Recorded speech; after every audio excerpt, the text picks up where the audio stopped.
নতুন এই ভিডিওতে আমরা আপনাকে এমন এক এক্সেল ফাইলের সাথে পরিচয় করিয়ে দিব যা দেখে আপনি বলবেন ওয়াও, এই ফাইলের নাম আমরা দিয়েছি ম্যাজিক ফাইল। কি হবে এই ম্যাজিক ফাইল দিয়ে? এই ম্যাজিক ফাইলটি যদি আপনার ডিভাইসে বা কম্পিউটারে থাকে তাহলে আপনি শুধুমাত্র 30 মিনিটের মধ্যে আপনার আয়কর হিসেব করতেই পারবেন না, বরঞ্চ আপনি ট্যাক্স অফিসে জমা দেওয়ার মতো উপযোগী একটি ফাইল তৈরি করে ফেলতে পারবেন। আমাদের এই এপিসোডগুলোর জন্য আমরা বেছে নিয়েছি বিভিন্ন লেভেলে 3 জন চাকরিজীবীকে। তারা হচ্ছেন হিরো আলম, ট্রাম্প কাক্কু এবং দুরন্ত জলিল।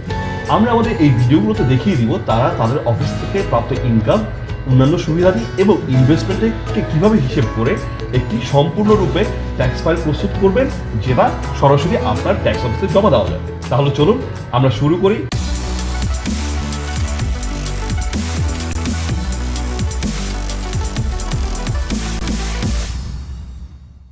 হ্যালো ভিউয়ার্স, আশা করি আপনারা সবাই ভালো আছেন। আমি আসাফ আবারও আপনাদের সামনে হাজির হয়ে গিয়েছি কিভাবে ট্যাক্স ফাইল পূরণ করতে হয় সেটি দেখানোর জন্য। এর আগের দুটি পর্বে আমরা দেখিয়েছি একজন এন্ট্রি লেভেল এমপ্লয়ি এবং একজন মিড লেভেল এমপ্লয়ি তার স্যালারি কিভাবে ট্যাক্স ফাইলে পূরণ করবেন। এবার আমরা দেখব একজন হায়ার লেভেল এমপ্লয়ি তার ট্যাক্স ফাইলটি কিভাবে পূরণ করবেন, এবং সেই জন্য আমরা বেছে নিয়েছি জলিল স্যারকে।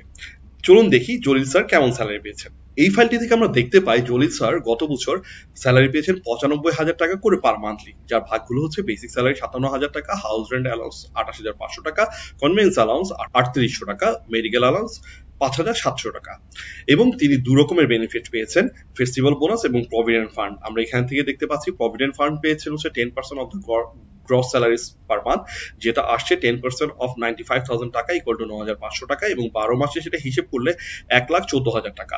এবং দুটো ফেস্টিভ্যাল বোনাস পেয়েছেন 2 into gross salary per year, 2 into 95,000 equal to 1,90,000 টাকা।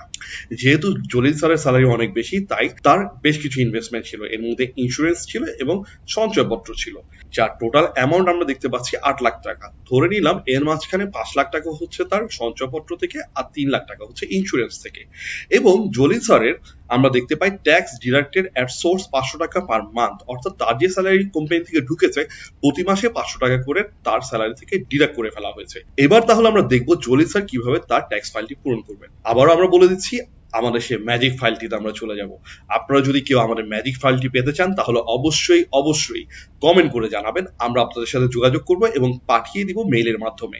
এবং অবশ্যই আপনারা আমাদেরকে জানাবেন আপনি কি ছেলে অথবা মেয়ে, তাহলে যেটা হবে আমরা আপনার জন্য যে প্রযোজ্য ফাইলটি আছে সেটাই পাঠাবো। চলুন তাহলে আমরা আমাদের ম্যাজিক ফাইলটি ওপেন করে দেখি জলিল স্যারের জন্য। এই ফাইলটি এর আগে দুটো পর্ব দেখিয়েছি যে বেশ কিছু পেজ আছে, কিন্তু আমরা আপাতত ক্যালকুলেশন এবং ট্যাক্স ডিডাকশন সার্টিফিকেট এই দুটো পেজ নিয়ে কাজ করব। পরবর্তীতে আমরা হাউস হোল্ড এক্সপেন্স এবং ট্যাক্স রিটার্নের পেজগুলো নিয়ে দেখিয়ে দিব কিভাবে পূরণ করতে হয়। তাহলে চলুন আমরা ক্যালকুলেশনটা করে ফেলি। জলিল স্যারের বেসিক স্যালারি ছিল 57,000 টাকা, হাউস রেন্ট ছিল 28,500 টাকা, কনভেন্স ছিল 3800 টাকা, এবং 5,700 টাকা ছিল মেডিকেল অ্যালাউন্স। তিনি পিএফ পেয়েছেন প্রতি মাসে 9,500 টাকা করে, এবং দুটো বোনাস পেয়েছিলেন। ফেস্টিভ্যাল বোনাস আমরা ধরে নিচ্ছি তার একটি বোনাস ঢুকেছে জুলাই মাসে, আরেকটি বোনাস ঢুকেছে হচ্ছে গিয়ে ডিসেম্বর মাসে। তাহলে জুলাই মাসের বোনাসটি হচ্ছে 95,000 টাকা, এবং তার কোনো এরিয়া ছিল না, আলাদা কোনো মেডিকেল বিল ছিল না, এবং আমরা দেখেছি তার ট্যাক্স ডিডাক্টেড ফ্রম সোর্স 500 টাকা।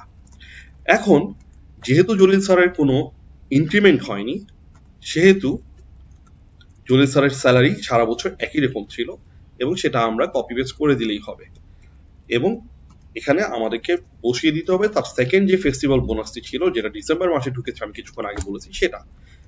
আর এখানে আপনাকে 500 টাকা করে প্রতি মাসে তার ট্যাক্স ডিডাক্টেড ফ্রম সোর্স আছে, সেহেতু আপনি 500 টাকা করে অ্যাড করে দিলেন, অর্থাৎ 6,000 টাকা আমরা দেখতে পাচ্ছি তার টোটাল ট্যাক্স স্যালারির সময় কেটে নেওয়া হয়েছে। এখন তাহলে দেখুন আমাদের ট্যাক্স ডিডাকশন সার্টিফিকেটটা কেমন দেখাচ্ছে। যেমনটি বলেছিলাম আমাদের ট্যাক্স ডিডাকশন সার্টিফিকেটে সবকিছুই ফর্মুলা করে দেওয়া আছে, শুধুমাত্র আমাদেরকে ইয়েলো হাইলাইটের অংশগুলো ফিল আপ করতে হবে। এখানে আমরা লিখে দিচ্ছি জলিল, তার পজিশন লিখতে হবে, তার কোম্পানি নেম লিখতে হবে, এবং তার নিজস্ব যে টিন নাম্বারটি আছে, যে টিন নাম্বারের এগেইনস্টে তিনি তার ট্যাক্সে সাবমিট করছেন সেটি দিতে হবে। এখানে এবছরের ইনকাম ইয়ার বসাবেন 2020-2021, এবং এবছরের ইনকাম ইয়ারের জন্য তার অ্যাসেসমেন্ট ইয়ার হবে 2021-2022, এবং ডেট বসাতে হবে। আমি যেহেতু আজকের ডেটে ফিল আপ করছি সেহেতু আমি আজকের ডেটটি বসাচ্ছি।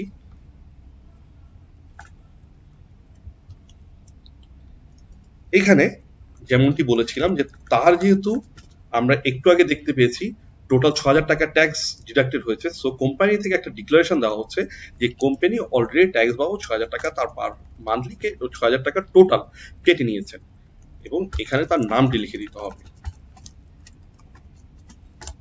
এটা একটা ডিক্লারেশন। এর পরের অংশটুকু স্বভাবতই আমার ফর্মুলা করে দেওয়া আছে, সেহেতু হিসাব হয়ে গিয়েছে, এখানে আমাদের কোনো কিছু করার নেই। এখানে দেখতে পাচ্ছেন অ্যালাউয়েবল ইনভেস্টমেন্ট তার 2,61,400 টাকা, কিন্তু আমরা যেমনটি দেখেছি জলিল সাহেব ছিলেন কিপটা মানুষ, যার ফলে তিনি তার স্যালারির অনেকটুকু অংশ জমিয়ে ফেলতে পেরেছেন, অর্থাৎ ইনভেস্টমেন্ট করতে পেরেছেন। সেটা হচ্ছে 5 লাখ টাকা ইনভেস্টমেন্ট করেছেন সঞ্চয়পত্রে এবং লাইফ ইন্স্যুরেন্সে করেছিলেন 3 লাখ টাকা। টোটালটা 8 লাখ টাকা ইনভেস্টমেন্ট দেখাচ্ছে, কিন্তু তিনি ইনভেস্টমেন্ট যদিও করেছেন 8 লাখ টাকা, কিন্তু রেয়াত পাবেন কিন্তু 6,61,400 টাকা, যেটা তার এখান থেকে হিসেব হয়েছে 25% of total tax liable income. যাই হোক, আমরা এই ইনভেস্টমেন্টের কারণে দেখতে পাচ্ছি তিনি কর রেয়াত পেয়েছেন 39,210 টাকা। এখন তার এই টাকাটা কর রেয়াতের পরে এই টাকাটাই বাকি আছে। আবার এখানে যেহেতু ট্যাক্স তার স্যালারি থেকে কেটে নিয়েছে, সে 6,০০০ টাকা অটোমেটিক ক্যালকুলেশন করা আছে এখানে বসে গিয়েছে, অর্থাৎ দিন শেষে তার এখনো 41,630 টাকা ট্যাক্স গভর্নমেন্টকে দিতে হবে। তিনি যেদিন ট্যাক্স জমা দিতে যাবেন অবশ্যই তাকে এই 41,630 টাকা পে অর্ডারের মাধ্যমে ব্যাংকে জমা দিয়ে সেই রিসিপ্টটি সহ জমা দিতে হবে যে তিনি তার ট্যাক্স রিটার্ন করেছেন। এখানে একটা ইম্পর্টেন্ট ইস্যু হচ্ছে, কারো যদি নিজস্ব গাড়ি থেকে থাকে তাহলে সেই গাড়ির যখন ট্যাক্স টোকেন করতে যায়, সেই ট্যাক্স টোকেন করার সময় গভর্নমেন্টকে একটা অ্যাডভান্স ইনকাম ট্যাক্স দিতে হয়। বর্তমানে 1500 সিসির গাড়ির জন্য অ্যাডভান্স ইনকাম ট্যাক্স হচ্ছে 25,000 টাকা, এবং সেটার একটি চালান আছে ঠিক উপরে যেমনটি দেখতে পাচ্ছেন এমন। এই চালানটি আপনাকে অবশ্যই আপনার ট্যাক্স রিটার্নের সময় জমা দিয়ে দিতে হবে, এবং তাহলে আপনি সেই 25,000 টাকা সরাসরি এখান থেকে ডিডাক্ট করে ফেলতে পারবেন। অর্থাৎ যদি আমি ধরে নিলাম জলিল সাহেবের একটি নিজস্ব গাড়ি আছে এবং সেই গাড়িটি তিনি ট্যাক্স টোকেন করিয়েছেন, অর্থাৎ তিনি ট্যাক্স টোকেন করানোর সময় 25,000 টাকা গভর্নমেন্টকে অ্যাডভান্স ইনকাম ট্যাক্স বাবদ জমা দিয়েছেন, তাহলে সেই টাকাটি এখানে অ্যাডভান্স ইনকাম ট্যাক্সের ঘরে দিয়ে দিতে হবে। তখন আপনি এখানে 25,000 টাকা দিয়ে দিবেন, দেখতে পাচ্ছেন তার টাকাটি কমে 16,630 টাকা এসে গিয়েছে, অর্থাৎ তাকে দিন শেষে 16,630 টাকা জমা দিয়ে তারপরে ফাইলটি জমা দিতে হবে। আপনারা সবাই ভালো থাকবেন এবং সবাই ট্যাক্স জমা দিবেন। ভালো থাকবেন, সুস্থ থাকবেন। আমি আজকের মতো আসাফ বিদায় নিচ্ছি, দেখা হবে পরবর্তী কোনো পর্বে। খুদা হাফেজ। আশা করছি আমাদের এই ভিডিওগুলো দেখে আপনারা সবাই অনেক বেশি উপকৃত হবেন। আর যদি উপকৃত হয়ে থাকেন তাহলে অবশ্যই কমেন্ট করে জানাবেন, লাইক দিবেন, সাবস্ক্রাইব করবেন এবং পাশে থাকা বেল আইকনটি বাজিয়ে দিবেন।